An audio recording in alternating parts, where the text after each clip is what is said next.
Шановні пані та панове, добрий вечір. Дуже рад вас вітати в цьому чудовому місці. Ми перший раз тут проводимо презентацію книги по проєкту ICU Business Books. Дякую вам, що всі прийшли. Така шановна аудиторія. Я сподіваюся, що тут така невимушена атмосфера. Всі можуть навіть брати келихи вина, щось спілкуватися. І дякую, що ви всі прийшли сьогодні. Проєкт ICU Business Books був започаткований в 2015 році. І ідея цього проєкту було видавати книжки, які на економічну, фінансову тематику українською мовою, щоб започаткувати і привнести в українське суспільство, в українське професійне суспільство професійну дискусію і робити це саме українською мовою. І це наша така ідея проєкту ICU Business Books. Книга професора Рендала Рея «Сучасна, теорія грошей» – це вже 6-та книга з нашого проєкту. І я дуже радий тому факту, що сьогодні на презентації в перший раз буде присутній путем відеозв'язку буде присутній сам автор, професор Рей. І я дуже радий передати слово Тимофію Милованову, почесному президенту Київської школи економіки, який сьогодні нам допоможе спілкуватися з автором книги, з професором Реєм, і зможе глибше познайомити нас з книгою, з ідеєю книги і з тими теоріями чи знахідками, які зробив автор, написавши цю книгу. І я трохи хочу ще зробити маленький анонс. У нас в цьому році очікується ще видання декількох книг по проєкту ICU Business Books. І одна з цих книг буде також професора Рендала Рея, а одна з книг буде одного із учасників Українського фінансового форуму, який проводився в Одесі в вересні 2017 року. І ми будемо видавати одну із книг спікерів, кіноспікерів, які були присутні на Одеському форумі в 2017 році. Також я хочу всіх запросити, ми також плануємо цього вересня також проводити в Одесі цей захід, тому я всіх заздалегідь запрошую запланувати прийняття участі. Я дякую всім тим, хто приймав участь в тому році і хто планує приїхати в вересні цього року. Тому я передаю слово Тимофію Милованову. Сьогодні у нас презентація книги професора Рея. Дякую. Добрий день, дякую всім за ваш час. Це такий класний експеримент, мені дуже подобається. Подивимося, чи буде це інтелектуально цікаво. Ми зараз будемо розмовляти з автором, з однією з авторів книги Рендалом Реєм «Сучасна, теорія грошей». Це контроверсійна книга, це контроверсійна теорія, Modern Monetary Theory. Більшість сучасних економістів, макроекономістів в Сполучених Штатах Америки, в Канаді чи в Західній Європі, вони не підтримують цю теорію. І є критика. Ви можете зайти на Google і подивитися критика Modern Monetary Theory. Але ідеї книги, вони дуже перетинаються з тим, що обговорюється в Україні. Насправді питання в тому, чи стосунки між грошми, які друкує чи випускає країна, і економічною політикою чи економічним розвитком – це питання, яке важливе для всіх нас, і воно завжди загострюється і стає публічним під час криз. І сьогодні, наприклад, в Україні ми намагаємося мати незалежний центральний банк, ми намагаємося розділити рішення в Міністерстві фінансів чи політичні рішення про те, який в нас бюджетний дефіцит і про те, як ми його фінансуємо. Ми намагаємося вивести Національний банк та інші регулятори та навіть ігроки ринку, щоб вони купляли цей фіскальний бюджет дефіцит, тобто купляли інструменти від Міністерства Міністерства фінансів за ринковими цінами. І питання в тому, що якщо, по суті, дивіться, що відбувається. В нас є Національний банк, він тримає ОВДП, да? Йому платять відсотки по цим ОВДП. Да? Ми ці відсотки зараховуємо в Національний банк в прибуток. Прибуток зараховує ці гроші назад, йдеться до бюджету, до Мінфіну. Да? І що це відбувається? Нащо нам взагалі посередники? Можливо, нам потрібно об'єднати просто Мінфін з Національним банком, да? І хай вони собі самі зараховують напряму, що потрібно. Ну, тобто, чому ми так робимо? І дивіться, ми зробили зараз репрофайлінг. Да? Ми ОВДП перевели на відсоткову ставку. І ми кажемо, це зробило мотивацію для уряду не друкувати гроші, чи не проводити популістичні політики, чи якісь інші політики, які призведуть до інфляції, тому що за інфляцію потрібно буде платити більше відсотків за цим репрофайлингом. Але насправді що відбувається? Ці більші відсотки, вони підуть куди? Вони підуть до Національного банку, вони підуть в прибуток Національного банку, вони знов будуть повертатися до Міністерства фінансів. Тобто ця історія теж не повністю складається. І от такі ідеї, чи дійсно ми можемо, як ми маємо жити з нашою валютою, що вона насправді означає, яка роль регулятора, і як економіка пов'язана з грошми, які є суверенним інструментом держави, про це книга. І я сподіваюся, що в нас зараз буде 40 хвилин дуже цікавої розмови. В мене є питання, але ми почнемо з того, що ми попросимо професора Рея розповісти про свою теорію, щоб ми зрозуміли його позицію. Ми з цього моменту будемо англійською мовою, тому що він, на жаль, ще не розуміє українською. Але, можливо, це ми станемо колись з часом настільки важливі в світі, щоб всі будуть знати українську мову. Ну, то таке. Добре, тоді... Good afternoon. Well, it's late evening here in Ukraine, and we thank you very much for finding time and agreeing to speak with us. My name is Timofey Milovanov. I'm going to moderate this Skype session. We have an audience which is the economic elite of the country, and we will have about 40 to 50 minutes of the session. We start with me asking you to briefly explain the key points in your book and in your theory, and then I'll have some questions, and then we'll leave the floor open for the questions from the audience. We are in Ukraine here. Ukraine has gone through tremendous crisis over the last several years. We have achieved macroeconomic stabilization. However, the inflation continues to be relatively high, and there are serious political debates and economic debates about the role of the central bank, of the national regulator, of the Ministry of Finance, or of the Parliament, and specifically how much of the fiscal budget deficit we should run, whether the IMF approach is appropriate, whether we should try different approaches, what's right and what's wrong. So in that sense, I think we are very interested to get the perspective from you, the original author of the book, which is very popular here in Ukraine. Thank you. I'll open the floor then to you. Thank you. Okay, first I want to make sure that you can hear me. Yes, we can hear you very well. I saw that you already showed this on the screen, but I'll hold it up. That's right. You're most interested in. This was the original of the second edition in English, and this is the Minsky book. And I will try to summarize some of the main ideas in each of these. I will try to stick to some notes here to make sure that I do get done in time and make sure I cover the things I wanted to cover.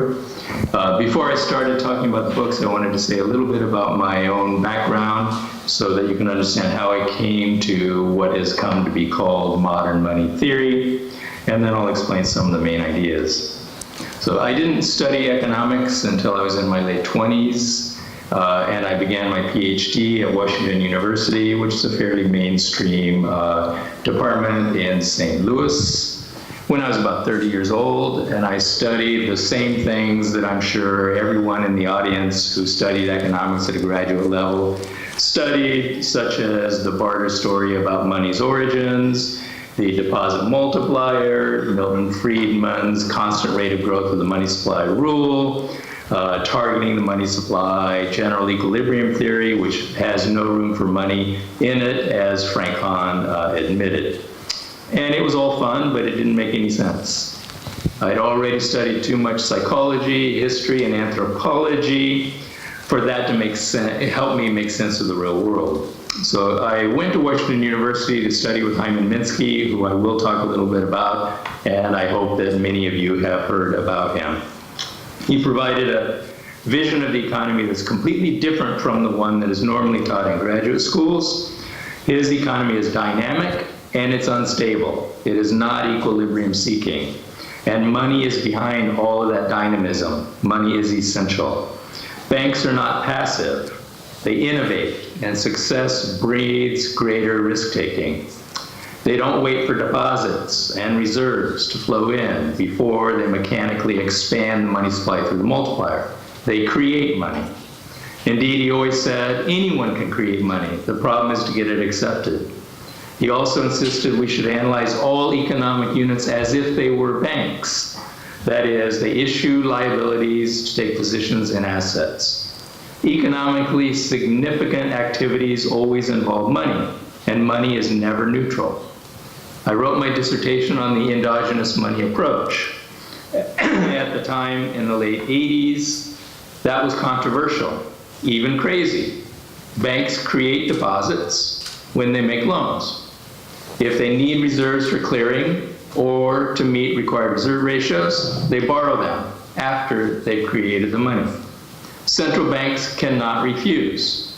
If the system as a whole is short reserves, central banks accommodate. They won't let the payment system collapse. Further, they operate with overnight interest rate targets. Refusing to supply reserves on demand would force them to miss their targets. So we should think of it this way. Loans make deposits. Deposits make reserves. I'm not talking about metaphysically, I'm talking about causation. Central banks, whether they admit it or not, do not and cannot control the money supply. They set the base interest rate. And the link between the interest target and growth of the money supply is very weak. It does not give the central bank much leverage over the money supply. This is now explicitly accepted by everyone, or at least by anyone who understands central banking. I wrote my dissertation in Bologna, Italy, and while I was there, a German economist named Otto Steiger came through town. He had a theory of money's origins that is based on the rise of private property. It's not a barter story. And he was studying Mesopotamia. He told me about the discovery of Keynes's earliest writings on the origins of money that were found in a laundry basket and had been recently published in his collected works. Keynes called it his period of Babylonian madness. He was going crazy trying to figure out the ratios between these very early money units. He found that all the early monies were weight units derived from quantities of grain. The mina in Babylonia, but also the shekel, the lira, the pound, up to modern times. Only a bit of his early research showed up later in his treatise on money published in 1930. He insisted that the money of account is the most important function of money and that all other functions derive from it. Money was invented by authorities for accounting purposes. Later I discovered that Keynes's Babylonian madness was almost certainly set off by an article he reviewed in 1914. It was written by an autodidactic Scottish ambassador of the Queen to Washington, D.C. His name was A. Mitchell Innes. The guy published the two best articles on money ever written in 1913, 1914 in an obscure banking law journal. In Keynes's review, he said that although we might quibble about some of the facts in these articles, the overall argument seems sound. It was Innes who recognized the clues to money's origins that could be found in those clay tablets from Babylonian times. Innes begins by dismissing the conventional barter story. Let me just say that modern anthropology asserts there's no evidence anywhere of markets based on barter. or of money being created to reduce transactions costs of barter. Read David Graeber. It's a fairy tale of economists. I knew that back when I started studying economics, which is why I was open to an alternative. Innes argues that gold has never been money. Even in the case of a gold coin, gold is not money, and the value of coin is not determined by the gold content. Innes points out that already by 1913, paper money was common and it would be accepted even if it could not be converted to gold. Adam Smith said the same thing in 1776. He had studied the American colonies and noted that they issued paper money without gold backing, and that it was accepted and maintained its value, as he said, so long as the colonies did not issue too much of it. He went on to provide a hypothetical example. He said that a prince could issue paper money, and then it would be accepted so long as his subjects could pay taxes with it. Farley Grubb, perhaps the best expert on the American colonial currency today, had a recent paper that carefully examined the case of colonial Virginia. The colonies were forbidden to issue coin. They could only use the English crown's coins. The colonial governments were always short of cash, so they had to resort to paper money. Grubb found that every time the government wanted to issue paper money, it would impose a redemption tax. The tax was set to raise revenue more or less equal to the amount of currency that would be issued. So you would impose a tax to raise, let's say, 10,000 Virginia pounds, then print and spend 10,000 pounds of notes. The notes came back to the government when taxpayers paid their taxes. What did the government do with the tax revenue? Spend it? No, they burned it. All of it. They burned all of their revenue. Taxes are for redemption, not for revenue. Governments do not need the revenue. They need to spend the currency into the economy and tax it back so they can burn it. At the end of World War II, the governor of the Federal Reserve Bank of New York, Beardsley Rummel, said the same thing in a paper that he titled, "Taxes for Revenue Are Obsolete." The title says it all. This is exactly what Innes had said in 1913, and it's absolutely clear that the American colonists understood this back in 1776. It's written into the laws. The taxes were called redemption taxes. Taxes are for redemption, not revenue. Note that the term redemption has religious connotations, reflecting the historical origins of money in the early Babylonian temples. But why would the colonists sell their horses and wagons to government for paper money? Because they had to pay the taxes. As Innes said, taxes create a demand for money. The US dollar has value not because it might be backed with gold, but because you must obtain dollars to pay taxes. Taxes give value to money. This is what Adam Smith meant when he said, non-convertible paper money will retain its value so long as you do not issue too much of it relative to the redemption taxes. Do you have to run a balanced budget? Do the revenues have to equal the number of notes spent by government? No. Farley Grubb found that about 25% of those colonial notes remained out in circulation. People preferred them over the king's coins for use in commerce. So the issue of notes exceeds the receipt of notes in tax payments because the population wanted to keep them. The desire to save currency creates a budget deficit in the currency. Innes argued that money always worked this way. Throughout the Middle Ages, the main currency used all over Europe was the tally stick. What governments used for spending and taxing was not coins. Most of it was tally sticks, pieces of hazelwood sticks. They were notched to indicate value and then split in half so that matching notches would be on each half. These are called the stock and stub. Both of those terms are still used in English. For example, for rock concerts. And shares sold on Wall Street are still called stocks. As Abraham Lincoln said in his famous Gettysburg Address fourscore and 7 years ago, what is a score?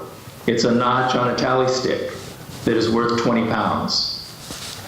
Why would anyone accept a stick in payment? Because obligations to the crown were paid by delivering half of the tally stick back to the treasurer, who would match stock and stub to make sure no one was counterfeiting. If they matched, the taxes had been paid. Any obligation can drive money.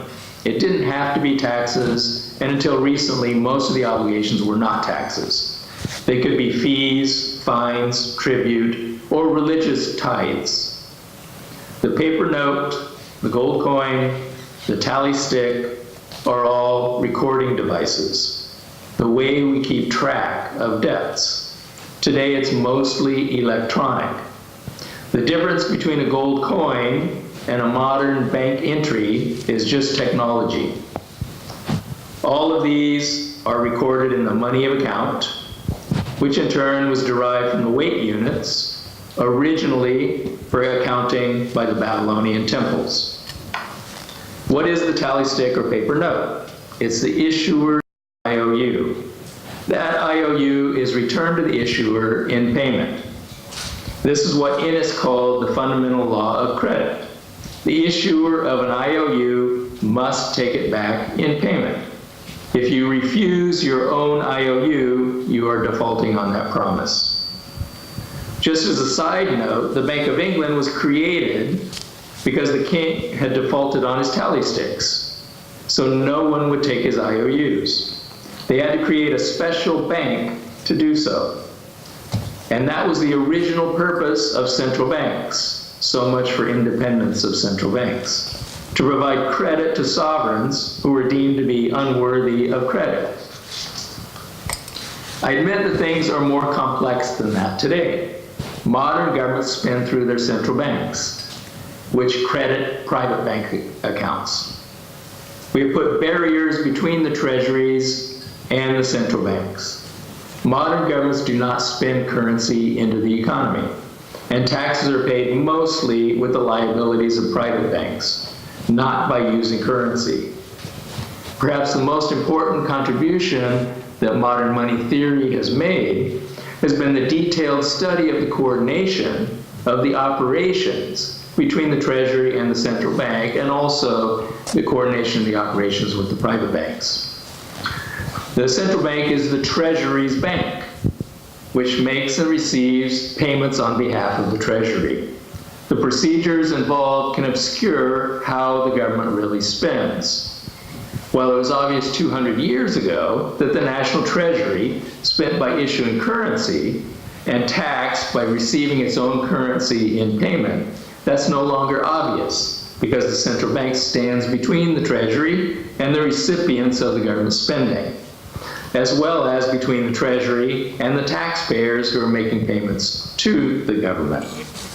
However, as modern money theory has shown over the past 25 years, nothing of substance has changed.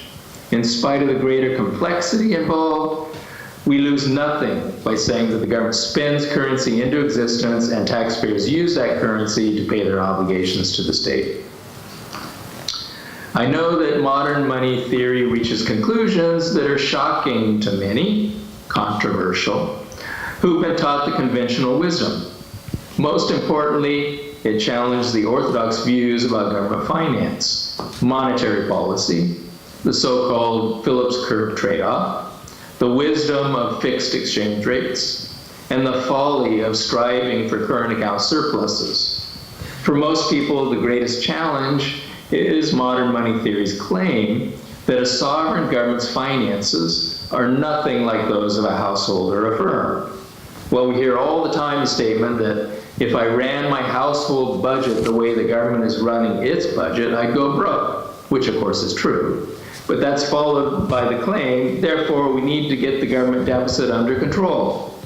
Modern money theory argues this is a false analogy. A sovereign currency issuing government is nothing like a currency using household or firm. The sovereign government cannot become insolvent in its own currency. It can always make all payments as they come due in its own currency. Another conclusion is that a sovereign government does not need to borrow its own currency in order to spend. Indeed, it cannot borrow currency that it has not already spent. This is why MMT, modern money theory, sees the sale of government bonds as something quite different from borrowing. Now, I didn't find this idea in Smith, Innes, or Keynes.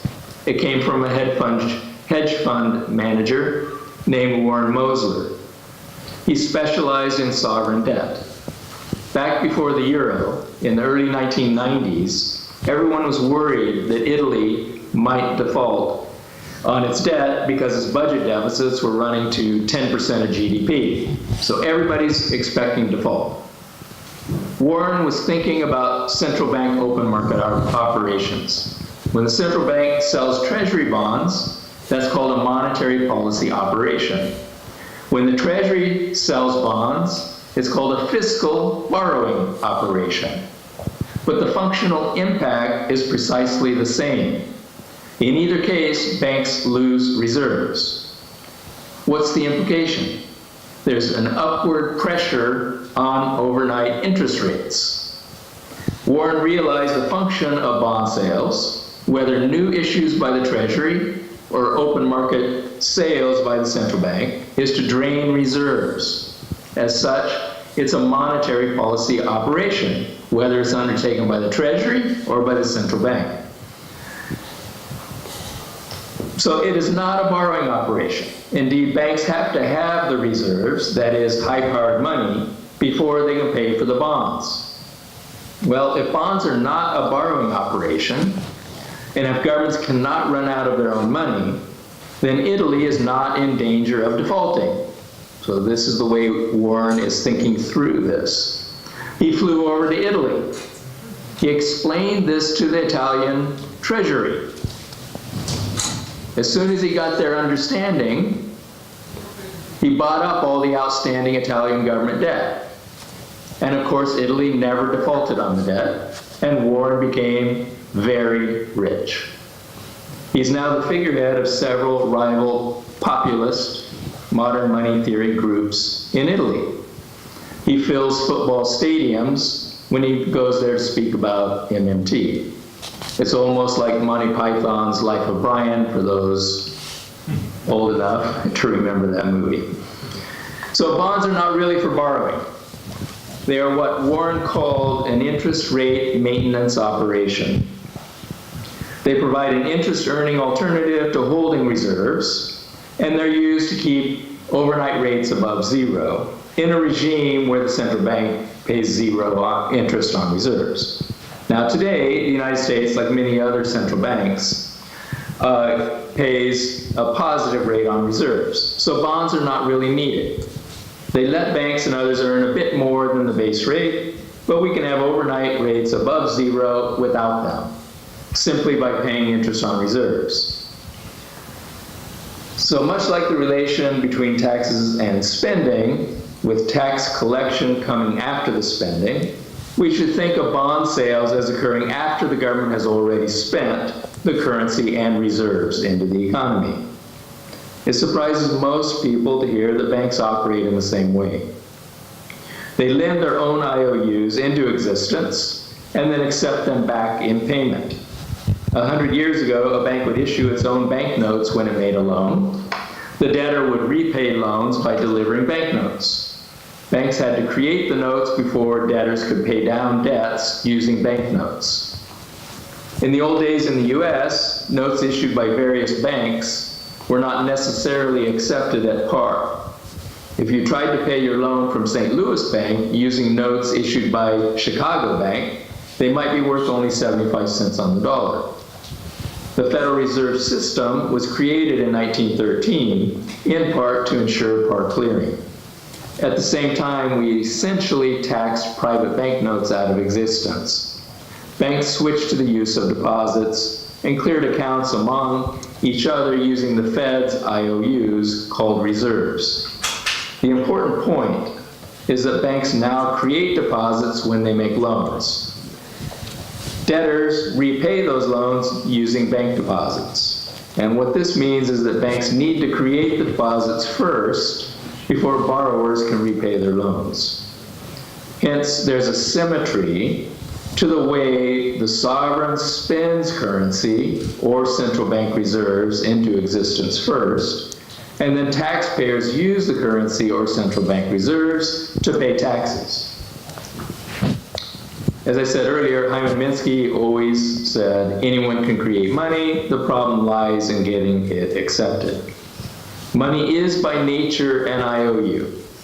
You can create a dollar-denominated money by writing IOU $5 on a slip of paper. Your problem is to get someone to accept it. Sovereign government has an easy time finding acceptors, in part because millions of us owe payments to the government.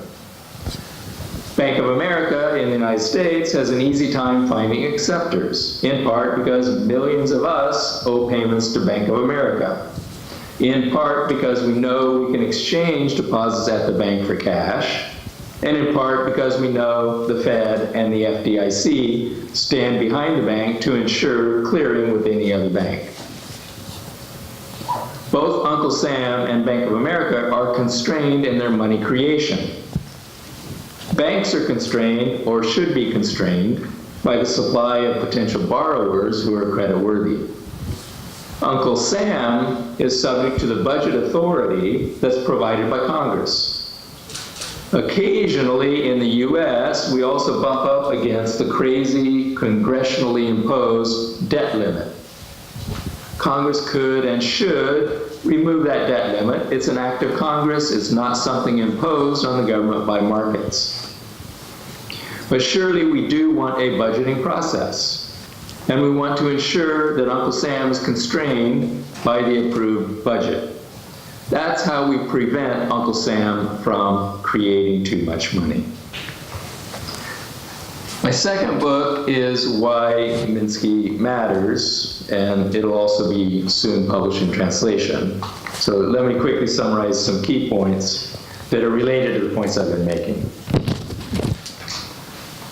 Minsky matters because he provides the framework we need to understand the financial system that constrains and even defines the economy we live in. Minsky always argued that economies are financial systems. He's best known for his financial instability hypothesis. It was developed between the late 50s and the mid-1970s. Minsky taught us that stability is destabilizing. Periods of expansion encourage innovation and risk-taking. To be sure, the markets don't see it that way. Expansions make it easy to be successful. So leveraging up debt does not look risky at the time.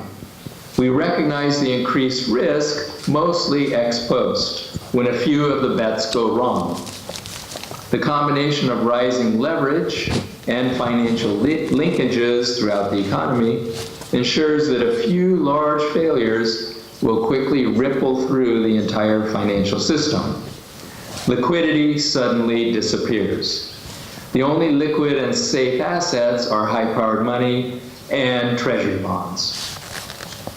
The run to liquidity can only be stopped by the central bank. So that's another function of the central bank.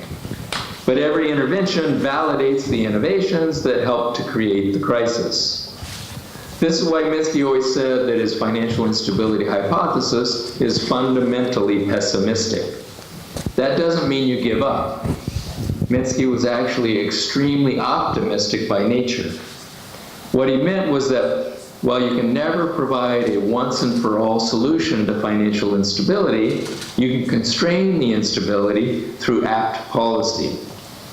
Because there's no final solution, policy must be continually revised, and policymakers must be diligent. In his work here at the Levy Institute, after he came in 1990, Minsky returned to the work of his own dissertation advisor, who was Joseph Schumpeter, to analyze the long-term evolution of the economy using a stages approach. While his earlier financial instability hypothesis seemed to take a business cycle approach to increasing fragility, his stages approach posited a transition from one form of capitalism to another. His later analysis is much more relevant to understanding both the Great Depression as well as the evolution of the economy from the early post-war period of relative tranquility to the increasing instability that led up to the global financial crisis. He identified an evolution from commercial banking capitalism in the 19th century to investment banking capitalism in the early 20th century. That was inherently more risky, and it collapsed into the Great Depression. It was replaced with a New Deal managerial welfare capitalism stage. It was much more financially stable and promoted a higher growth rate built on the back of a combination of a bigger role for the government and a smaller role for finance. However, as Minsky warned, beginning in the late 1950s, that relative stability of the post-war period would produce instability as memories of the Great Depression faded and as financial innovations would get around the New Deal constraints that had been put on the financial system. So as Minsky predicted, the financial structure evolved from one that promoted stability toward one that could not sustain stable growth with financial stability. Stubbornly high inflation in the 1970s was attributed to the 1960s Keynesian policies, spurring the nation to turn away from reliance on fiscal policy toward a version of laissez-faire economics combined with Reaganomics. In his latest work in the 1990s at the Levy Institute, Minsky stressed the role played by the rise of money managers, arguing the economy had transitioned from the managerial welfare state form to a new form that he called money manager capitalism. The financial system came to be dominated by investment banks, as well as the rise of an array of what he called non-bank financial institutions, what we now call the shadow banks. These are lightly regulated institutions that normally do not have government backstops, no deposit insurance, or direct access to the Federal Reserve. They typically have higher leverage ratios in comparison to regular banks, and they finance their position in assets through issuing very short-term liabilities to other financial institutions. As such, their liquidity requires smooth functioning of asset markets and can disappear quickly if markets get spooked. Minsky warned that the money manager capitalism form presents two significant challenges. First, it's financially unstable and makes it, that is, another depression with a financial crash, likely to happen again, as the world discovered in 2007. Minsky died in 1996. Second, it does not promote the capital development of the economy. Minsky defined this broadly to include private investment in productive capital, public investment in infrastructure, and human capital investment in education and training. He worried that money manager capitalism's dominant institutions direct finance into unproductive areas, with the leverage buyout craze, for example, of the 1980s. As Keynes put it, when speculation, that is quick profits from asset price appreciation, comes to dominate over enterprise, that is generating profits from production over longer periods, the job is likely to be ill done. Michael Hudson has called this period Bubbleonia. Growth is now promoted by serial bubbles that burst. What can we do about that? Minsky favored policies to reduce inequality and discourage the creation of too-big-to-fail institutions. At the same time, he wanted to restore a competitive advantage to regulated banks against the more dangerous shadow banks. Even by the early 1990s, he was skeptical of a simplistic return to the New Deal reforms. He saw those as outdated. He was always pragmatic. It's difficult to know precisely what Minsky would have recommended in the aftermath of the global financial crisis, but we can be certain he would not have been happy with the bailout that simply restored money manager capitalism. He would have reminded us that the last time the financial system failed so completely in the 1930s, it was replaced. It wasn't rebooted. This time around, we did not replace it. We rebooted it. I'm sure he'd be horrified at the current U.S. administration and would warn that current policies are not promoting the capital development of the economy. Indeed, we're almost certainly headed full speed toward the next Minsky moment, and we do see people who are starting to warn about that. So with that, I will stop, and I'm happy to listen to comments. Thank you very much. We're going to proceed in the following manner. I'll just ask a series of questions in local currency. If they actually, the reason in your theory why the government, the source of money value is actually the ability to pay taxes in it. Why even tax police accept bribes in foreign currency? And while IT companies are actually paying salaries in Bitcoin, for example, today, despite its volatility. Third question is quantitative easing in the US and other countries amounted to central bank in some way printing tons of money. That means that there were large fiscal deficits that should lead into substantive inflation. We have not seen that. How does the theory explain that? That's the first set of questions. Thank you. Okay. A sovereign government that issues its own currency, that does not issue debt in foreign currencies, that does not peg to a foreign currency or gold, cannot be forced into default. And there are no examples of that happening.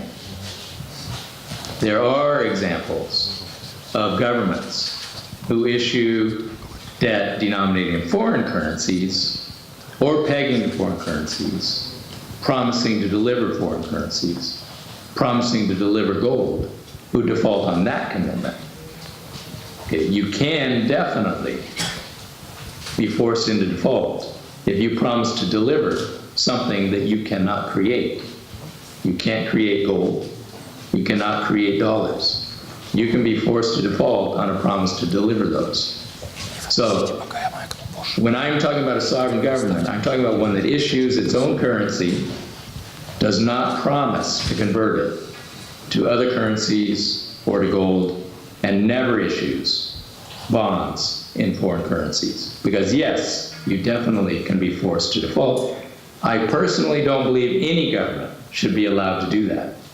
They should not be allowed to issue debt in foreign currency for precisely the reasons that you mentioned. Second, what about private monies? Well, okay, I did talk about private money, of course. Minsky said anyone can create money. Banks create private money. The private money is an IOU denominated in the money of account of the nation, issued by a private entity, and anyone can do that. Your problem is to get it accepted, and I talk about why bank money is so accepted. Now, I don't call Bitcoins money. Bitcoins do not qualify as money in my thinking, and I don't really want to go into this. There is a good literature also written by people who follow modern money theory about Bitcoins. These are not denominated in the money of account of the nation. There is nothing standing behind them. There is no tax system to drive them. There are no obligations that people must pay in those things. I see them as purely a tulip bulb phenomena that will crash. Anyone who accepts a salary in bitcoins, in my way of thinking, is crazy, a fool. Central banks printing money in huge amounts causing inflation.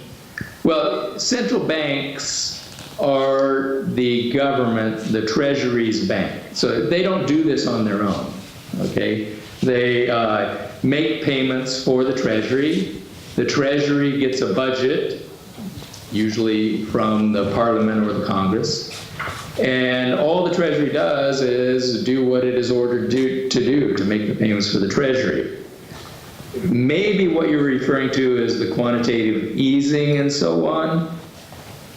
In this case, what the central banks are doing is they're going out and making massive open market purchases of bonds and paying for those by crediting bank reserves. So really all this is a duration swap. They're giving you overnight funds in place of treasuries. It's not inflationary because those reserves are still in the banks. All we've done is we've traded bonds that were on the bank's balance sheets for reserves that were on the bank's balance sheets. There's no inflationary consequence of that at all. And we wrote about it before they implemented it. We said, this is going to have no significant impact whatsoever on the economy. And I think all the serious studies show the quantitative easing had no significant impact whatsoever on the economy. You can read the Fed's publications. You just don't see it, and there's no reason why you should. All it did was slightly reduce profitability of banks because they got a lower earning asset. Why would that do anything positive for the economy or cause inflation?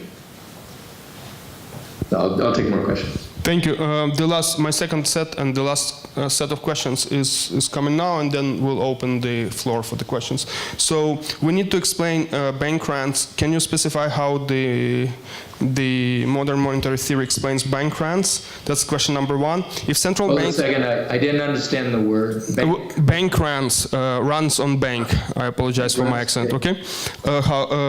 If central banks and finance ministries or finance ministry operations are essentially monetary operations, why there is a practical difficulty for the central banks in countries, let's say maybe like Ukraine, to just forget the debt which was issued and they hold. In particular, if the point is to obscure, and that's why we create the barriers between the Treasury, between the Ministry of Finance and between the central bank and other regulators, why in the end we just don't forgive that bank? Why there's that accounting going on? And then some specific questions to Ukraine, and I understand that you might lack the context to be able to address them. Nonetheless, please feel to ignore them if they're not relevant, but if you can comment on that, would be very much appreciated. So, if I understand correctly, the modern monetary theory states that it is possible for the non-government sector to accumulate a surplus only if the government runs budget deficit. As most private sectors want to accumulate a surplus, modern monetary theory economists usually or sometimes advocate for government budget deficits. There are several questions related to them, but two of them, sub-questions are, Ukraine tried doing it. The government of Ukraine tried doing it for many years. And it failed in generating sustained economic growth in Ukraine specifically. What went wrong? How can we rationalize that? Second sub-question is, Ukraine ran a large fiscal deficit just before the crisis of 2014. Is there a connection between running a fiscal deficit and the crisis in this case? Thank you. Okay, so on the first one, countries that have deposit insurance and a lender of last resort do not have bank runs. In the global financial crisis, which was the worst financial crisis by far that the US saw since the 30s, there were no bank runs. There were runs on the shadow banks because they did not have deposit insurance and they didn't have direct access to the Fed. What the Treasury had to do in the case of money market mutual funds was to suddenly give them deposit insurance to stop the run. I think we had $3 trillion there in money market mutual funds. So the way you prevent bank runs is you provide deposit insurance and lender of last resort. I'm not claiming modern money theory thought this up, because this was discovered by the 1930s, and that's why we did that. There were bank runs in countries such as the UK, which only had a 90% deposit insurance coverage. Well, no rational depositor is going to leave deposits in if they're going to lose 10% of their deposits. So they had to increase deposit insurance to 100% to stop the run. So it's very easy to figure out what to do. Now, forgiving debt is a completely different matter. Deposit insurance and access to the central bank as a lender of last resort is supposed to save the depositors, not the bank. So if it's a rational run on the bank, the reason why depositors are trying to get their funds out is because the bank is insolvent. Okay, the response is supposed to be, okay, you save the depositors, but then you shut down the bank. So your question is, what do you do with all the bad assets? And I understand that there are a lot of non-performing loans in the Ukraine. There are a lot of bad assets on the books of at least some banks. What do? Well, you've got to resolve them, and normally this is a treasury responsibility, not a central bank responsibility. Now, of course, the central bank could just buy all of those bad assets off the books of the banks and pay face value rather than the market value, okay, even for non-performing loans. There is no limit to the central bank's ability to do that. Then you end up with all the bad debt on the banks of the central bank, on the books of the central bank. So the private banks are no longer insolvent, but your central bank is insolvent. Is that a problem? Could the central bank continue to function even though it's massively insolvent? Well, yes, it could. It could do that. But normally, we don't want our central bank to be massively insolvent. Actually, usually central banks are profitable because it's very nice to have the magic porridge pot. You're the supplier of reserves. It's pretty easy to make profits if you're a central bank. So it's just not normally done that way. It could be done, but it's not normally done. I have some suspicions about some of the assets the Fed bought in the aftermath of the global financial crisis when they're trying to bail out the financial system. Now, the Fed claims that they only bought Treasury-insured mortgage-backed securities, but no one that I know of has actually gone through and looked at the tens of thousands of mortgage-backed securities that the Fed bought to see if that's actually true. I suspect that they might have some bad mortgage-backed securities that don't have insurance.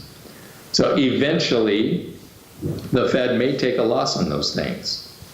And there's a lot of speculation that as the Fed unwinds and tries to sell all this stuff back into the markets, it's probably going to take a loss.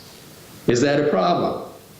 Well, it's a political problem. When Congress finds out that the Fed has negative earnings in some years, Congress is going to be upset about it. And part of the reason for that is Fed profits go to the Treasury. If the Fed doesn't make a profit, the Treasury's revenues are lower and the budget deficit is bigger. So it's going to be a political problem if the Fed, in the end, ends up making some losses on the stuff that it bought. The Fed's intervention in the global financial crisis was $29 trillion. Okay, that's the flow, not the stock at any point in time. So there's a lot of stuff on the Fed's balance sheet. Okay, so how do you normally handle bad banks? Normally it's a treasury operation. So it's a fiscal policy, not a monetary policy. You have the Treasury come in and take over the bank and try to resolve it, sell the assets for the best price you can possibly get, and then Congress or the Parliament has to allocate the funds to cover the losses. So that's the way it's normally done. And I think there are pretty good reasons for doing it that way. But again, can the Treasury run out of funds to take over bad banks and cover the losses? No. Treasury can't run out of funds either.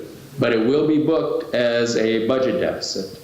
That's how we handled the saving and loan crisis. In the end, that cost $200 billion. There were $200 billion of losses of taking over the bad savings and loans at the end of the 1980s. So that was carried on the books as adding to the budget deficit. So that's how you do it. Sectoral balances. Okay. If you have a closed economy, it's true by definition that the budget deficit equals the private sector surplus. By definition, this has to be true. If it's a closed economy, at the aggregate level, income equals spending. I mean, this is by construction, by the national income and product accounting that is done, following the accounting procedures that major countries all over the world have adopted. So this must be true, okay, at the macro level for a closed economy. If the government runs a $10 budget deficit, the private sector by identity will have a $10 surplus. Now, normally, I would say that's a good thing. A deficit of the government is perfectly sustainable. And normally the private sector needs a surplus, and the reason is because households generally are net savers. Firms may be net deficit spenders, but households are net savers by more than enough so that the private sector is normally running surpluses. When the private sector runs a deficit, you do tend to get financial crises. Before the global financial crisis, the US had a decade of the private sector running deficits, built up a huge amount of debt, and that was one of the triggers that led to the global financial crisis. Spain was very similar. Spain also had huge private sector deficits and a government surplus. We had a government surplus in the Clinton years. That is a dangerous combination. Okay, however, that identity held for the closed economy. If you have an open economy, then you have three sectors. The balances of those three sectors has to sum to zero, okay? If your country is a current account surplus country, so you're an exporter country, you're Germany, you're China, you're Japan, then you actually could get away without a budget deficit and still have a private sector surplus.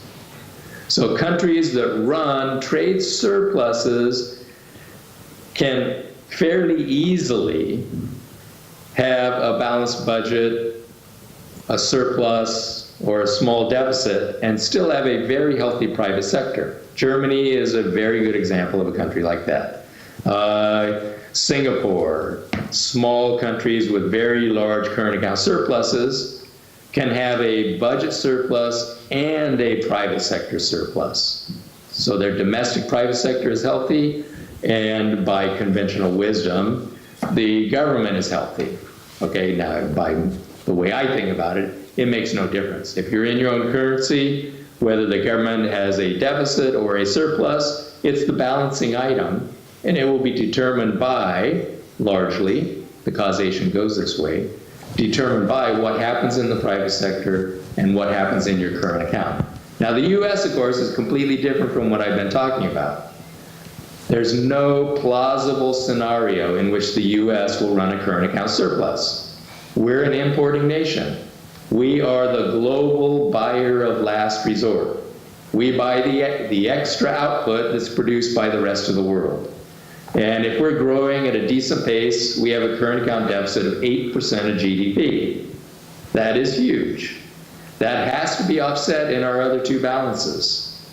Okay? So that is a huge drain out of demand for our economy.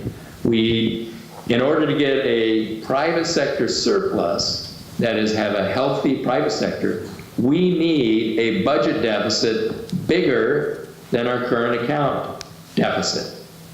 If our current account deficit is 8%, we need a budget deficit of 8% just to let the private sector balance. That's no net saving at all in the private sector.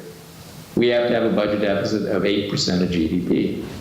Generally speaking, our budget deficit is not big enough, has not been big enough since the Clinton years to allow our private sector to run a reasonably sized surplus, with the exception of the 2 or 3 years after the global financial crisis when the budget deficit went to $1 trillion, 10% of GDP. Okay, so normally it's too small. All right. With regard to the Ukraine, both of the last questions, yeah, the problem is I don't know enough, but I have seen that, I'm pretty sure that this is right, that the government has been issuing debt denominated in foreign currency. Well, that is a very good way to get you in serious trouble, because you've got to earn the foreign currency to service that debt. You either have to earn it or borrow it. Borrowing it, you can easily become what Minsky called Ponzi. You got to borrow just to make the interest payments. Ponzi is dangerous, okay? If it's in another country's currency.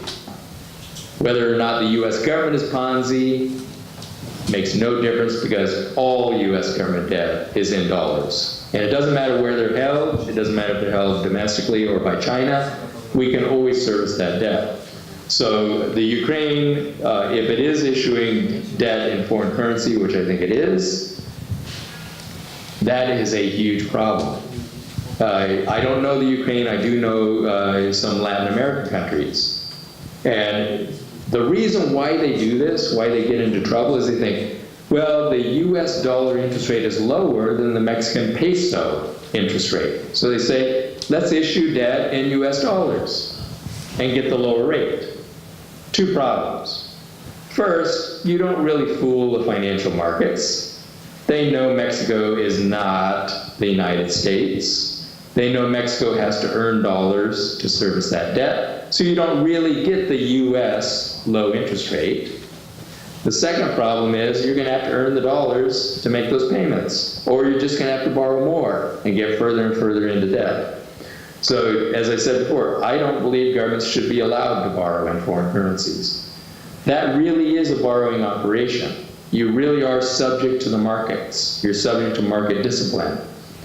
If you issue debt in your own currency, you are not subject to market discipline.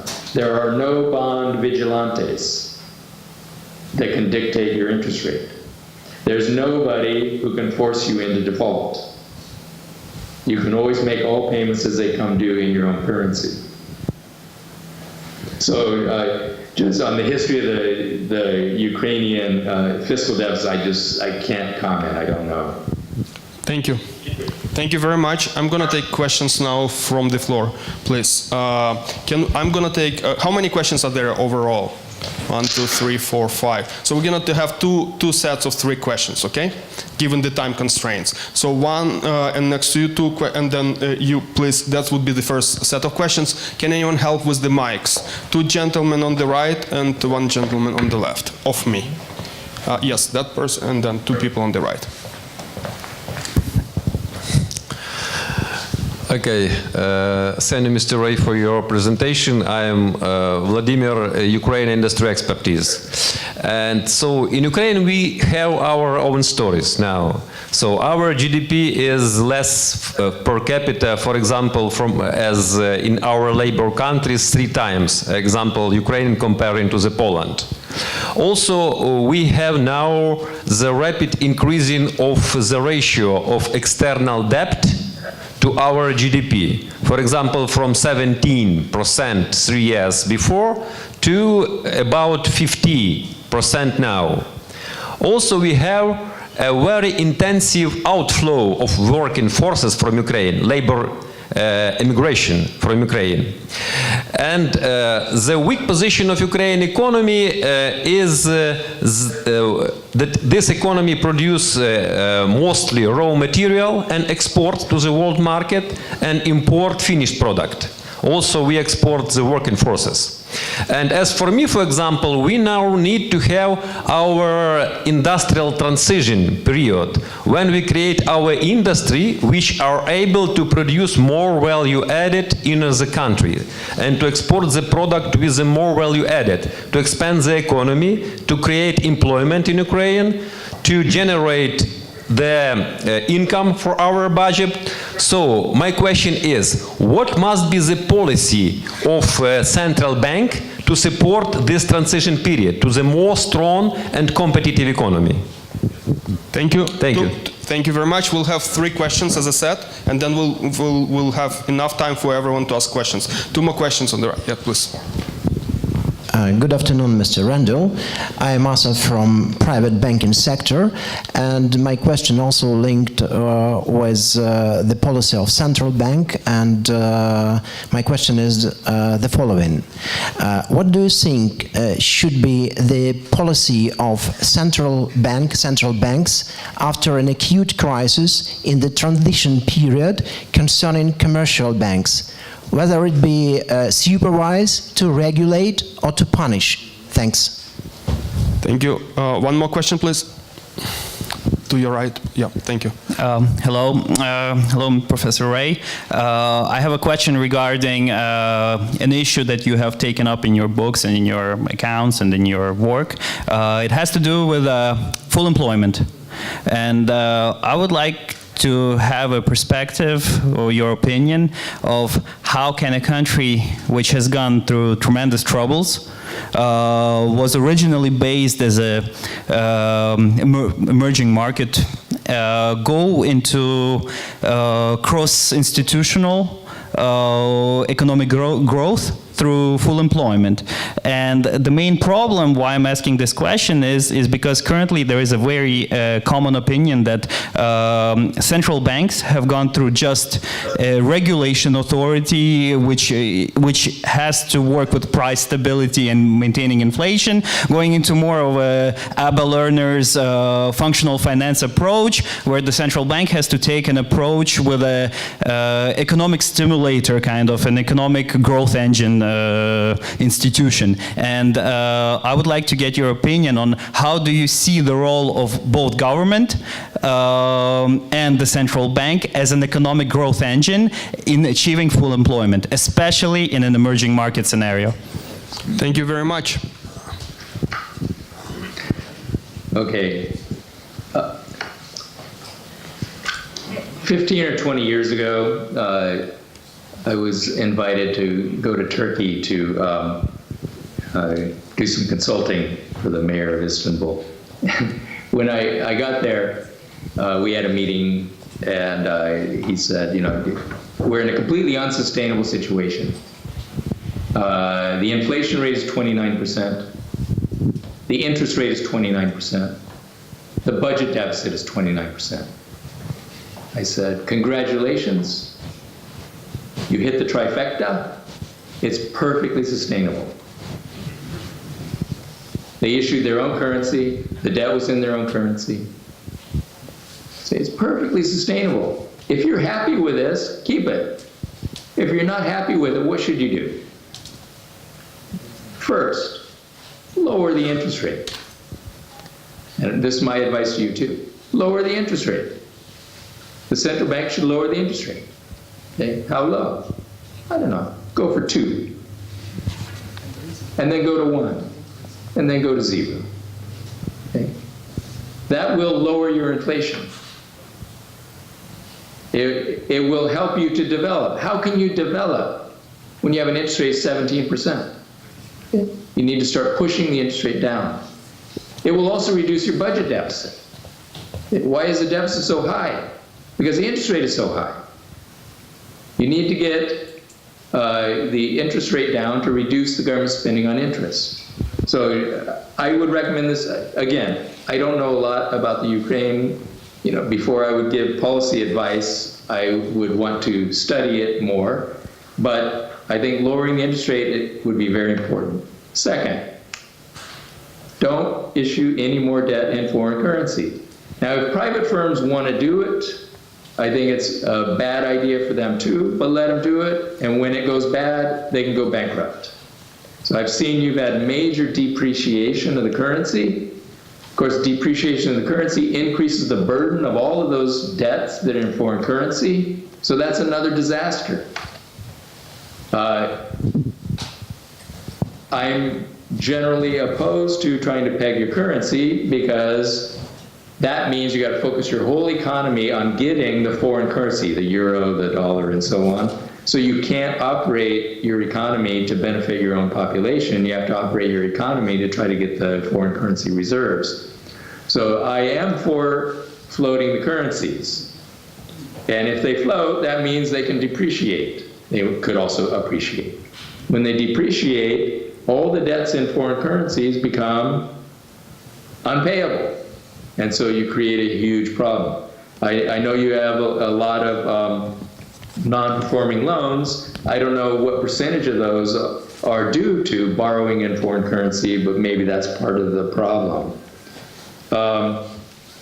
The external debt, yeah, that's a problem. I mean, there's certainly no reason at all for a government to issue debt to foreigners, okay? And I presume a huge part of the reason why it's foreigners is because it's in foreign currencies. But if you think about, government debt is not a borrowing operation if it's in your own currency. It's not a borrowing operation. What it is an interest rate maintenance operation. You are substituting bonds for reserves. So you can push the interest rate down, as I was saying before. If you push it down to 2%, you can sell government bonds to your own banks and to your own citizens at 2.5% or 3%. So you can get the bond rate down very quickly if it's in your own currency. And you don't get involved in the external debt. The only way your bonds will end up outside the country, if you're issuing in your own currency, is if you're running current account surpluses. If you run a current account surplus, current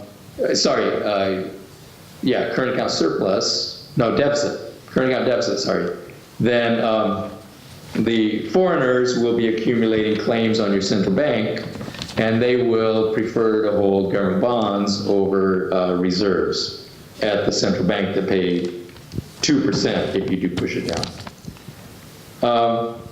What should be central bank policy after a crisis? Well, I think it does depend, and for the United States, after the crisis, I do think there should have been a lot of punishment. And the reason is because fraud was absolutely rampant in the US among the big banks. We have had a lot of punishment in the US, but it's been little slaps on the hand, taking a bit of profits away from the banks. In a lot of cases, the banks actually had insurance against fraud. So it's the insurers that are paying anyway, not the banks. But the kind of punishment we actually should have had is prosecution of the individuals who are engaging in the fraud all the way up to the very top. Why do you do that? Well, for one thing, it is the law. I mean, fraud is illegal, and you should be enforcing the law. The second is you want to set an example. You say, hey, even if you are running one of the 3 biggest banks in the United States, if you commit fraud, you are going to go to jail. You're going to serve time. That should be an incentive, and it would reduce the amount of fraud that we've got. You know that we still have massive fraud going on in the U.S. Wells Fargo every week is caught having done some more fraud since the crisis. So if you don't punish them, they don't learn anything, and they just go right back to doing it. I don't know if you had fraud involved in your crisis, but that's the kind of punishment that I would recommend. Of course, you don't want to punish depositors. That you have deposit insurance to protect the depositors. Do you need to close down some of the institutions, perhaps, if they were engaged in excessively risky practice and they're full of bad assets, then maybe you want to punish them by having them go out of business, in which case, assuming they're private banks, the stockholders will be punished. But that's capitalism. If you have shares in a firm that goes bankrupt, you are supposed to lose. And so there probably should have been some of that kind of punishment too. And then, of course, you do want to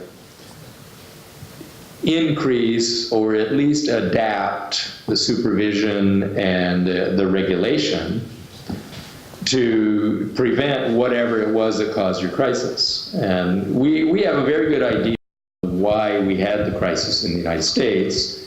The government actually came out with an excellent report that had investigated, and it was surprisingly good, that identified the causes of the global financial crisis. And you could have used that report as a blueprint as to how you need to change the regulation and supervise. Unfortunately, we did not do that. We got Dodd-Frank, which was very weak, very hard to implement, and is now being undone by the Trump administration. So we actually didn't do that either. So we didn't punish the fraud. We didn't re-regulate and supervise. We are on the road to another crisis. I don't want to say it's going to be in the next week, the next year. We're a huge economy. Things can go on longer than you expect. I called it way too early last time around, but we're on the road. We're going to go into another crisis. Full employment and functional finance and all this stuff, so I'm glad you raised that. Both of those play a big role in both of the books, the Minsky book and the Modern Money Theory book. So functional finance is the idea that Lerner had, but if you go back and read economists in the late 40s, pretty much all of them had a similar idea. You formulate policy with a view to achieving a functional purpose. And a balanced budget is not a functional purpose. Full employment is a functional purpose. Relative price stability is a functional purpose. So you formulate your policy to achieve purposes like that, not on the basis of achieving a balanced budget over some time that's determined by the movement of celestial objects like the sun around the earth or something like that. Instead, what you're aiming for is achieving full employment. So how do you achieve full employment? Within about a week or two, here at the Levy Institute, we're actually going to release a major study of the implementation of a job guarantee for the United States. And I'll just tell you a few things about it. I don't want to reveal everything, but this job guarantee program is based on Minsky's proposal that he developed actually in the 1960s. It was an alternative to the Kennedy-Johnson War on Poverty. I don't know how much people there know about this, but the goal was to eliminate poverty in the United States within one generation. That was the goal set by Kennedy and Johnson. They put in place a war on poverty. It was mostly demand stimulus, so typical Keynesian policy, increased spending to get the economy to full employment, and education and training for people who were having trouble getting jobs. So to change the skills and education and behavior of the people being left behind by the rising tide lifting all boats. So Minsky looked at the plan and said, this plan will fail. This plan will not achieve full employment, and in fact, it won't reduce poverty either. It turned out he was absolutely right. The war on poverty failed. It did not reduce poverty at all. A generation later, the poverty rate had not gone down for any of the groups that the war on poverty was targeted to. So what Minsky recommended instead, he called the employer of last resort. Today, most people are calling it the job guarantee. It is a huge issue in the United States right now. lots of politicians coming out and supporting it.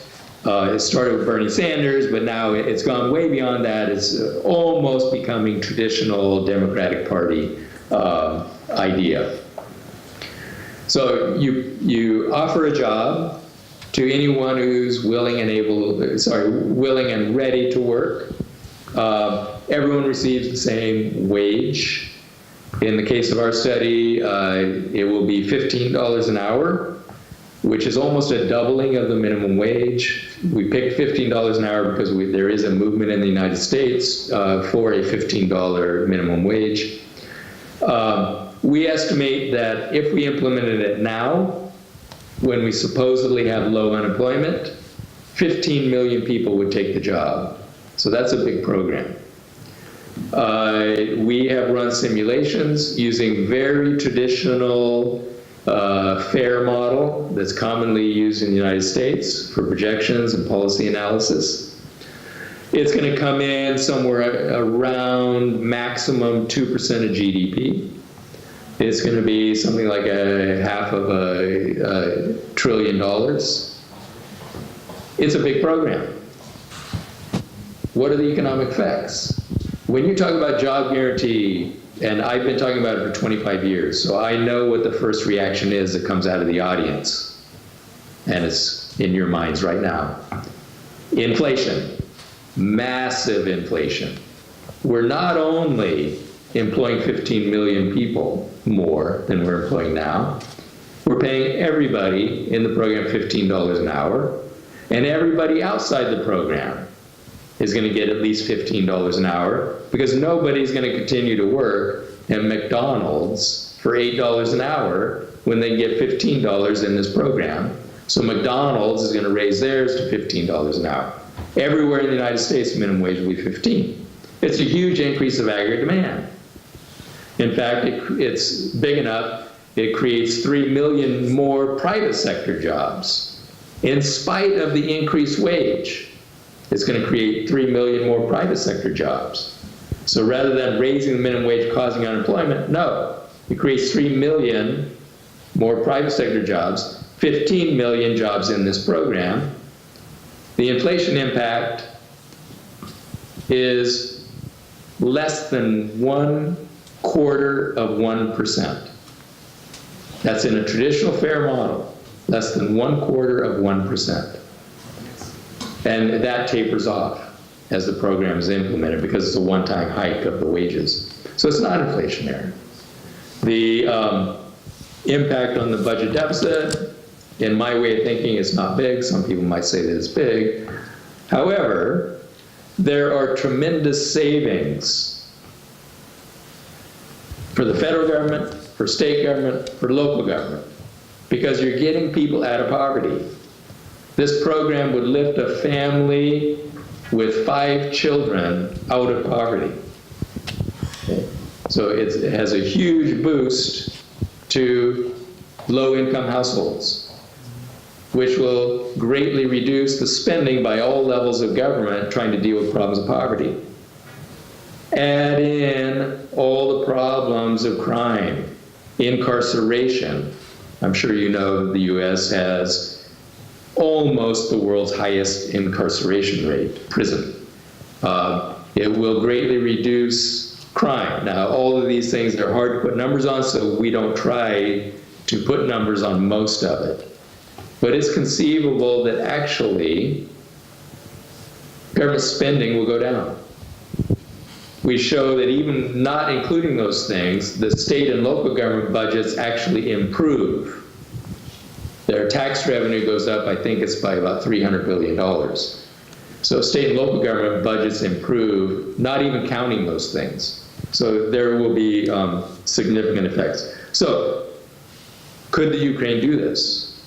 Yes, they can do it as long as the spending on wages comes from the central government and is in domestic currency. If it's in domestic currency, you can always afford to hire the unemployed. This was Abba Lerner's argument. Forget about trying to balance the budget, aim for full employment. If you have any unemployed people, you can always afford to hire them.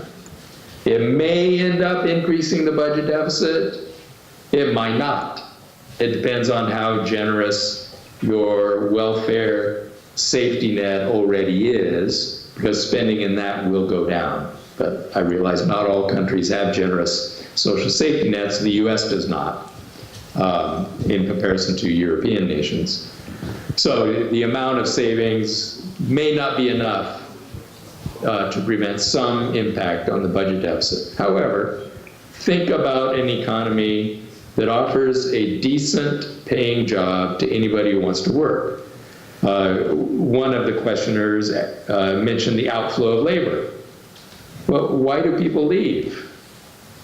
Because job prospects aren't good enough. They look better somewhere else. You could probably reverse the labor flows if you had decent paying jobs available for everyone. Someone asked about how do you move to become a developed nation, a high-income developed nation. Well, one way you do it is by using all the resources you have available to develop your economy. What do you find, and I'm not talking about your country because I haven't been there, but I have been to a lot of developing nations, especially in Latin America. What do you find? 50% unemployment. 50%. Okay? I mean, maybe they're washing windows at intersections, car windows at intersections. You know, they're in sort of a gray market. They do get some employment, but easily 50% of the population is not working full-time in the formal sector. What a tremendous waste of your most valuable resource. How could you possibly develop if you keep 50% of your population unemployed? Sweden used to have essentially a job guarantee program like I'm talking about. And the way they justified it when they put it in is they said, look, we are too small of a nation to waste any of our resources. We have to put all of our resources to work in order to become a rich developed nation. We can't waste any of it. Let's put them all to work. That's what a job guarantee does. What can you use the workers for? Well, if you're trying to develop your nation, you use those workers to put in place the infrastructure and the other things that you need to become a developed nation. I mean, if you have a problem, you said that one of your problems is that you're only exporting the raw materials and try to upgrade other sectors. What you want to do is put labor to work to put in place what is essential to develop those other sectors. And because I don't know enough, I can't give you specifics, but yeah, this is something you can think about. Thank you. Professor Ray, I would like to take another set of questions, please, and I think there are many. Okay, so we'll try to be quick with questions, and if we can answer them quickly, maybe there'll be a chance to take all the questions. So, okay, so I'll start. You had a question, Timur has a question, so 2 questions here, 3 questions on this side, and we'll take 3 questions on that side. 6 questions, I apologize, because there are more, and we'll try to answer them within a relatively short period of time, please. Professor, we have heard your thoughts about cryptocurrencies. It was quite clear. So my question is, what do you think about digital currencies which are issued by the central banks? Do you think it's a reasonable idea, and given its implications for monetary policy and financial stability? Thank you. Right. Second question on I think you had a question, right? Yuri? Yeah, okay.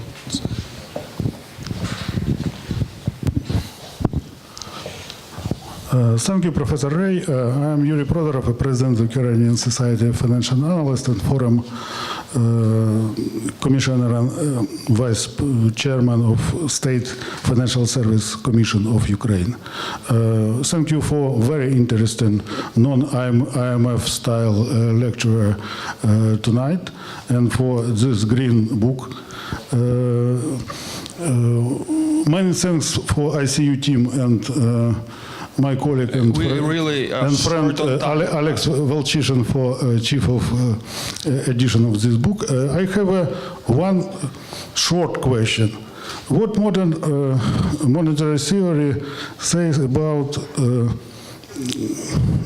old-style National Bank of Ukraine approach to one monetary goal, one monetary instrument? Inflation targeting on interest rates. It's like New Zealand many years ago. We're not in New Zealand. Maybe we need a new additional goals like full employment, like approach of great American leader Dr.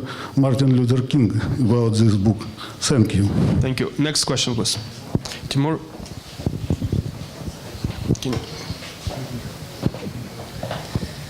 Okay. Hi, Mr. Ray. My name is Tim. My question is, well, your theory stands if there is trust in the local currency, in the local IOUs. In Ukraine, we have a totally the opposite one. So I would just ask you to kind of step out of your,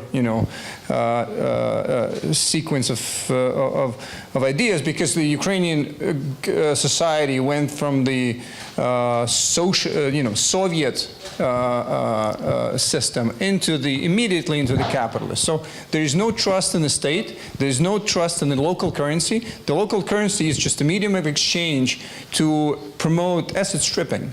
Yeah, people are desperate to go into the U.S. dollars, into euros, into square meters, into land plots, whatever. Local currency is hard to make people save money, save into the local instruments. So, imagine this: would you think in this kind of matrix, the capital markets can contribute, promotion or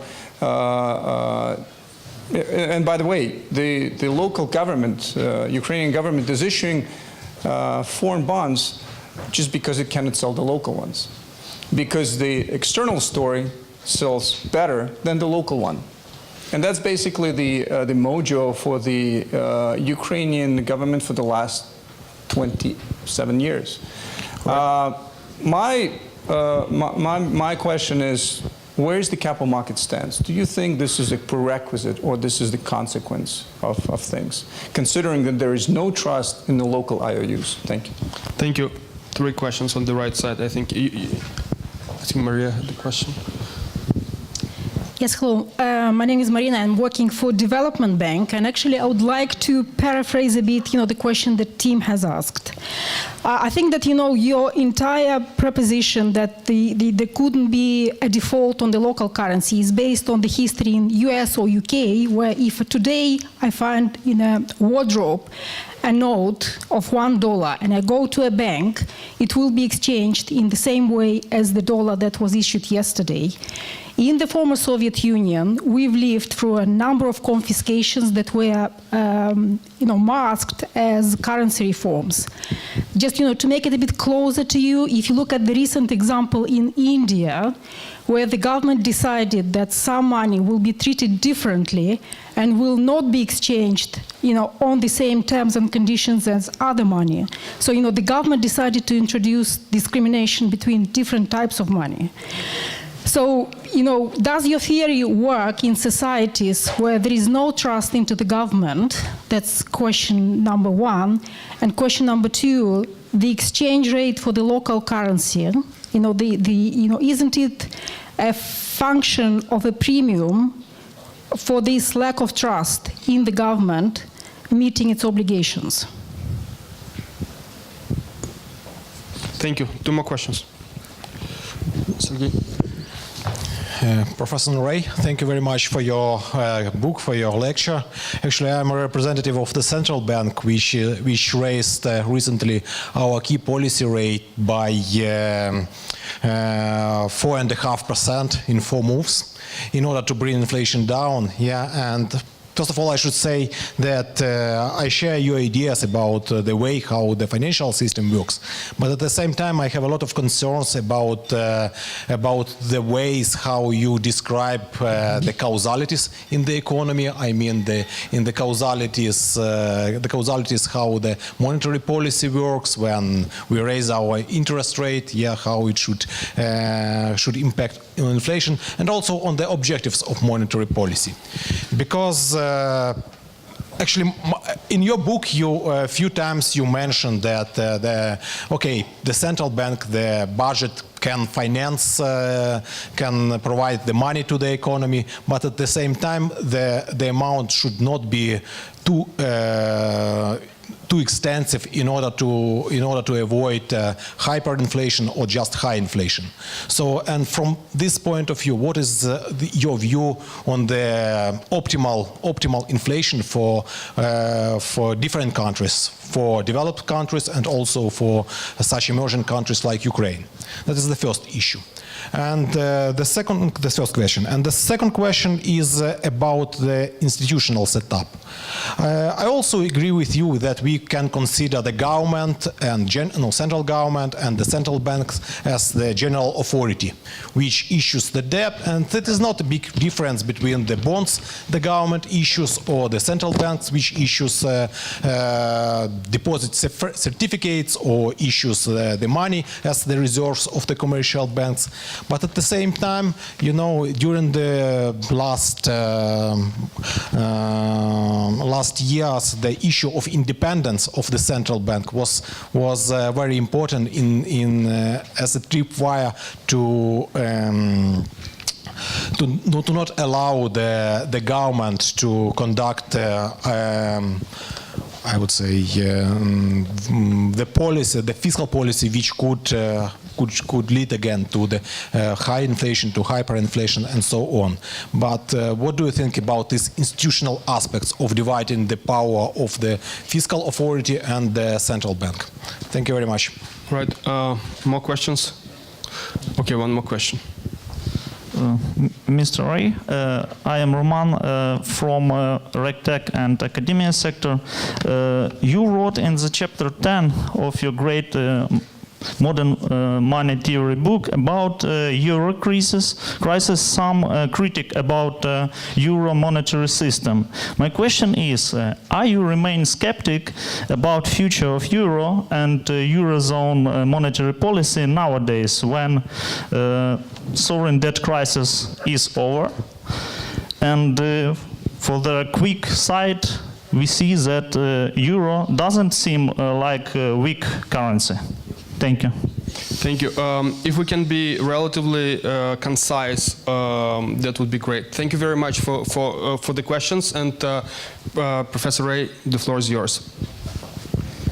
Okay, central banks issuing cryptocurrencies. Well, they're not cryptocurrencies if they are in the money of account.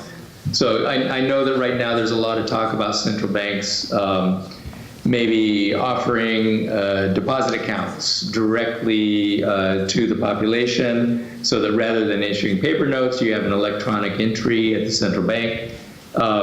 Is that a good idea? Maybe. I think one thing that people like about currencies is privacy. If you've got an account at the central bank, you have no privacy in your spending. So I would be a little bit worried if they completely phase out currency and move to nothing but electronic entries on the central bank's balance sheet. I think that really that's the only consideration for me. Otherwise, it makes no difference. They're not crypto because they really are functionally exactly the same thing as paper money. It's a technological change, that's all. Old style inflation targets, yeah, well, obviously I'm opposed to that. Central banks might as well try to move the orbit of the moon a little bit. Central banks do not have the handle to control either the money supply or inflation. What central banks can do is set the overnight interest rate target. And they can set other treasury bond rates if they go into those markets. So they could set longer bond rates too if they wanted to. That's what they do. I already said that there isn't much of a link between the interest rate and the money supply. There also isn't much of a link between the interest rate and inflation. And in some conditions, it can be exactly the opposite of what you think. When you raise the interest rate, that could very well be inflationary, not disinflationary. When you're getting up to 17% interest, I think the central bank actually is one of the inflation pressures. They're pushing up the interest rate and they are causing inflation. Why is that? Because if the government has a lot of debt outstanding, the government's interest payments are going to go up as you increase the interest rate. You're increasing the income earnings of everyone who's holding government bonds, so it can be inflationary. Private firms face higher interest costs on their borrowing. What do? They try to raise their prices to cover that. What do workers do? Try to raise their wages so that they can pay their mortgage payments that go up, and also their credit card debt that goes up, and also the higher prices. So you get into an inflationary spiral because you keep raising the interest rate. Lower the interest rate to 2%. That would be my recommendation. Trust in the local currency. Well, trust is nice, but it's neither necessary nor sufficient to drive a currency. What drives a currency? Taxes. I only need to trust that if I don't pay my taxes, really bad things happen to me in order to accept the government's currency. If I know I have to pay taxes and I could get prison time if I don't, I will accept the government's currency. That will drive the currency. I don't have to have any other trust whatsoever in the currency. Okay, that will drive it.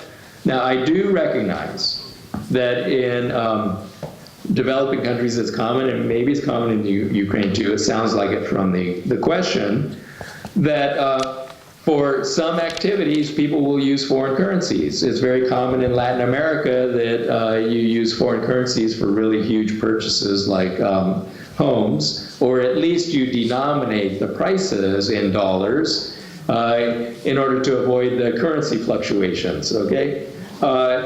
You can have the other currencies circulating alongside the local currency, and it could be for some transactions, people use the foreign currency rather than yours, okay? Is it a problem? Well, a little bit, but it does not constrain the government's ability to use its own currency to buy what it wants to buy and to impose taxes in its own currency. And if you impose a high enough tax burden, you can ensure that you can spend at least that much of your own currency, at least that much. And probably people will want a little bit extra. One way to reduce the use of foreign currency is you just say, hey, those contracts are not enforceable in our courts of law. Now, I know that's not going to make any difference whatsoever to international firms and banks, because they're all going to be enforced in the rich developed country anyway. The contracts would be written that way. But for households and small firms, that makes a big difference. If you know that the contract is written in dollars, it cannot be enforced in your country's courts, that's going to make a big difference to people trying to use the foreign currencies. So I don't know. No defaults, but these currency reforms. India, I know a little bit about it because one of my Indian students wrote his senior project on this India currency reform. You know, I think the goals were probably good, but the thing was completely bungled. Yes, you don't want to reduce trust in your currency by saying that, we've decided we're not going to accept those anymore. I mean, that is a default. That's exactly what the King of England did when he said, all those tally sticks out there, I'm not going to accept them in tax payment anymore. That's a default. And of course, it does create a huge problem. Governments really shouldn't do that. You can knock zeros off currencies, but you got to accept the old currencies. I talked about the central bank.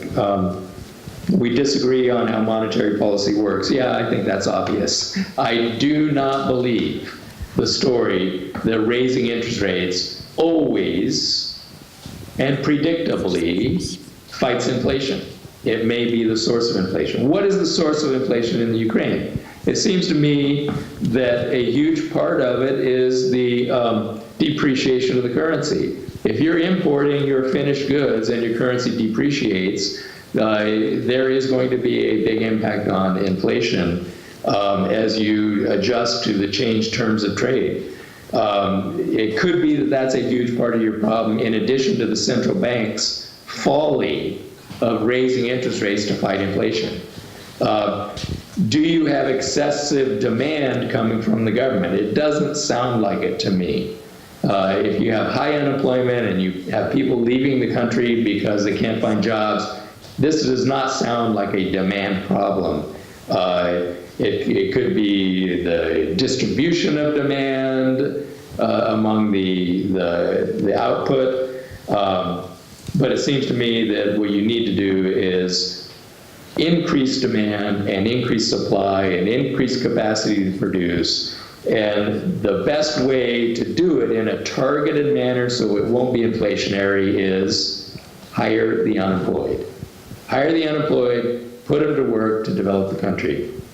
Independence of the central bank to not allow the government to conduct fiscal policy. Well, I don't believe that that is a good idea, and I don't believe it happens in any developed capitalist country.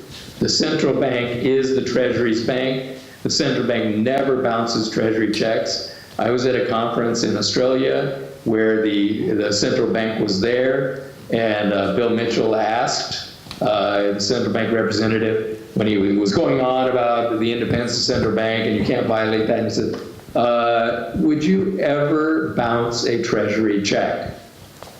He thought about it for about 5 seconds and says, no, of course not. We don't bounce Treasury checks. You start bouncing Treasury checks, you've got a phenomenal problem in your country. It's not going to happen. They do not have that independence. They cannot prevent the Treasury from spending according to the budget allocation. Central bank independence is, and maybe should be, I don't think it should, but maybe should be, to set the overnight interest rate. That is the independence they have. Okay? Otherwise, they're not independent. And lastly, the EU, yep, I'm still skeptical. The EU has not found a way out of their problem. Draghi said, we'll do whatever it takes, but the problem is they do what it takes, but they always have strings attached that make it impossible to recover. So they're still in big trouble. The solutions are easy to see, and now almost everyone sees what they are. So the solutions are economically easy. The problem is they're politically difficult, maybe impossible. If they're impossible, there is no future for the euro. If they become politically possible, then there will be a future for the euro. And what will it take? Well, you need some way to increase the fiscal capacity of the member nations. One way to do it is you have a central fiscal authority like the United States does. The US has a currency union too. It's called the dollar. We have 50 states that are members of the currency union. But we also have Uncle Sam in Washington. That's our treasury. That provides 20% of GDP in fiscal capacity. So Europe has to have something like that. Or the ECB can give that fiscal capacity to every member nation by standing ready to buy debt from them at a very low interest rate, let's say up to 60% of GDP. The ECB buys their debt at, say, 1-2% interest. That would relieve the fiscal pressures on member nations, and they would be able to grow again. Thank you. Thank you very much. The euro is not weak. It will not become weak even as Euroland falls apart. Okay, so a lot of people think that critics of the EMU believe that the euro will become a weak currency. No, no, precisely the opposite. The euro can gain in strength even as the EMU completely falls apart and most nations collapse, okay, which is exactly what happened. That's what we said would happen too. Sorry. Thank you very much. We appreciate your time. Thank you for writing the book, and I hope we'll speak again. Thank you. Thank you.